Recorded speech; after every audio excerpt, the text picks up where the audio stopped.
everybody, how you going? Guess what? Empire of Storms has come out and I've read it. Finally got in the new book in the Throne of Glass series. So exciting. What did I think of it? I'm really sad to say just generically, it feels like Sarah J Maas is just cycling the wheels. She's repeating a lot of things. For as much forward momentum as there was with the plot, I'm just tired of seeing the same old character beats. I'm tired of the same old shtick. I'm tired of the same old problems, and it's just wearing me down at this point. I did still enjoy it, and there were still a lot of things that I really did like, but I'm just getting fatigued with the series, I guess. Starting to hope ends. Yeah, I think I'd like to see her write something else, and to challenge herself. Her next series should not involve fairies. That's your challenge, Sarah J Maas. See if you can do it. If you want to read it, go read it. If you liked the others, you'll probably like this. For all the complaints a lot of people had about a major character not being in this book, that didn't bother me so much. But yeah, so go read it. Now come back and let's talk spoilers. Ailyn Gallanthy? I have no idea how to pronounce her last name. Anyway, so Ailyn is gathering her armies, and that is what takes up all of the book. All of it is gathering armies. And so you would think, for a book that has gathering armies as the main plot point, that we would get to see a lot of that. We'd get to see the political workings, we'd get to see her really step up and show how she'll be as a queen. And we spent so much time flirting, and I'm so done with romance at this point. She had a couple of fairly new characters. Well, new, they were introduced before, but they stepped up to be more main characters. And they had to get paired off, because of course they did. Because you're not a Sarah J Maas character if you're not attractive and ready to breed. It's really starting to bother me, like, so much. Sarah J Maas seems to want to keep the audience in suspense and be surprised about what happens in the plot. And to do this, she continues to have Ailyn keep things to herself and not tell the other characters. And here's the thing. You could have the audience be surprised and still have the other characters know. You can make reference to plans and schemes and plots and just don't explicitly say what they are. But no, instead she keeps lying to everyone. Are we done with the lying? It's not helping anyone. I didn't want you to be upset if it didn't happen. You're a queen. You don't get to say that to your court. Oh, look, I had a plan to solve the economy, but I decided to keep it to myself and let people question the validity of my rule.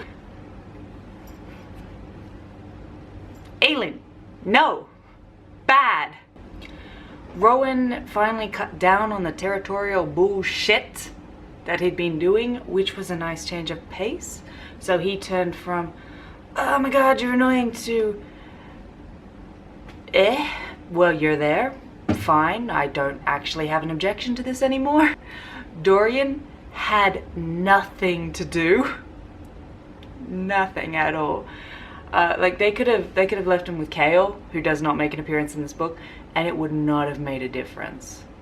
Except for the fact that he's got a flirt with Manon. Can we have a man and a woman who aren't related just be friends? Everyone must be paired off. This is the Noah's Ark of books.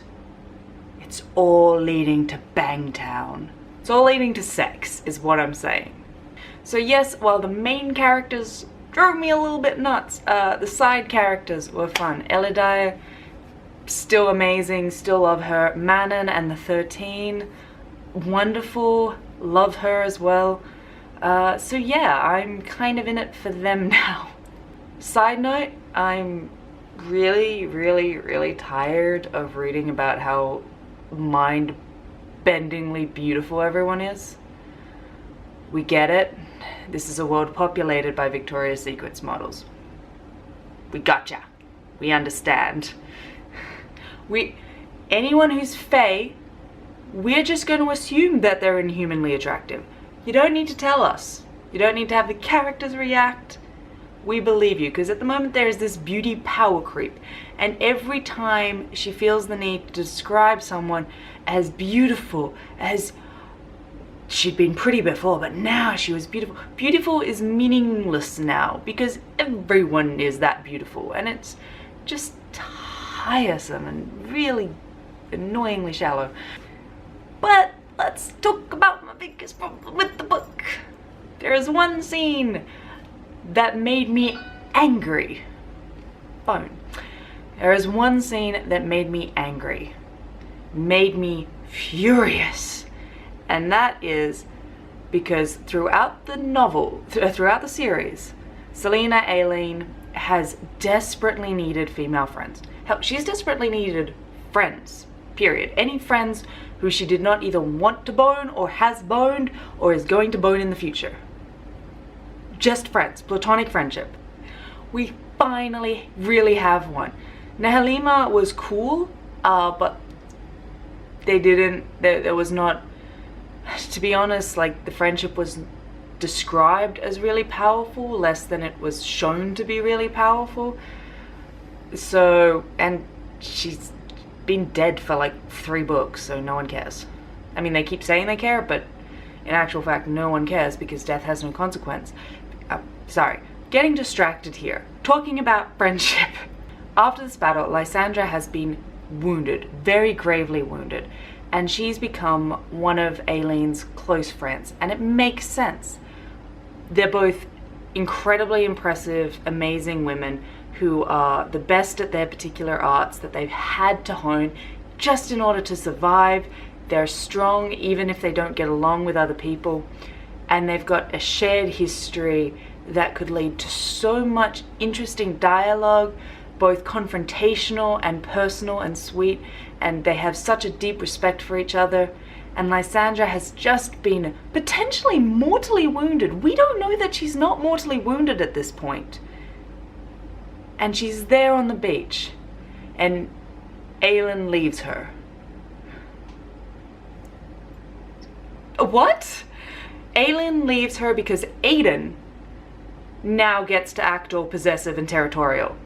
Because him deciding he wants to fuck her is more an important relationship than the relationship Aelin had with her. And I presume that must be the case, because Aelin then goes off and fucks Rowan for the first time. And so the emotion of the scene is, oh my god, it's our first time having sex. We had sex like 3 times on the beach. It was amazing. Such sex. I'm sorry. Was your friend not bleeding out over there? And there's this one line where she like returns and she remembers that Lysandra was left mostly unconscious. I'm like, you forgot that? I didn't. If Rowan's the most important relationship, and fair enough, they're mates. That gets revealed in this story. All very important, all very interesting. Great. It still does not excuse this behavior. And it doesn't feel like it's Aelin's behavior. I don't feel like the character that's been set up would do this. I feel it's the writer's fault because Sarah J. Maas needed to keep the pace moving and so needed to go on to the sex scene. The consequence of death is nothing. It's so easily forgotten. It's like mentioned, maybe, but everyone always heals and there's no lingering sense of fear. Lysandra's character is not changed at all by this. Is she now cautious of shape-shifting? Does she now question her loyalty to the Queen? Does she question Aelin's friendship? Nope. Nothing. At the end of the day, Lysandra getting that hurt was to tell Aiden that he really had feelings for her because he was so upset that she was hurt. I still liked it. I did. Sarah J. Maas's books have a unique quality to them that makes them just so readable, and there is a lot of fun to be had there. But the longer this series goes on and the longer they spend time on nothing, the easier it is to see the flaws and the more frustrating they're getting. I want this series to be done. I want Sarah J. Maas to get an editor who is strict, who is going to come in and force her to cut so much superfluous shit and say, nope, nope, move things along, make it more concise, fix your pacing. And yeah, that, you know what, that might make it a little slower to read. And as I said, I do like how quick her books are, but there needs to be a consequence, there needs to be a weight. It shouldn't just feel like shadow puppets on a flat stage. It needs to feel like there's an actual real end game to this, and that end game was properly thought out at the beginning. I gave this book 3 out of 5. The things I liked are probably still enough to keep it at that level. As I said, I really liked Manon. Manon and the 13. Thank you. Female friendships that freaking matter, that are built on respect of power and respect of kindness and just are so wonderful. And if anything happens to Manon and the emphasis is placed on Dorian's reaction and not the 13's reaction, you know what? That might actually be me done with the series. Empire of Storms. Whew. Assassins. Sex. A lot of romance. An unnecessary amount of romance. Alright. See you guys. Bye.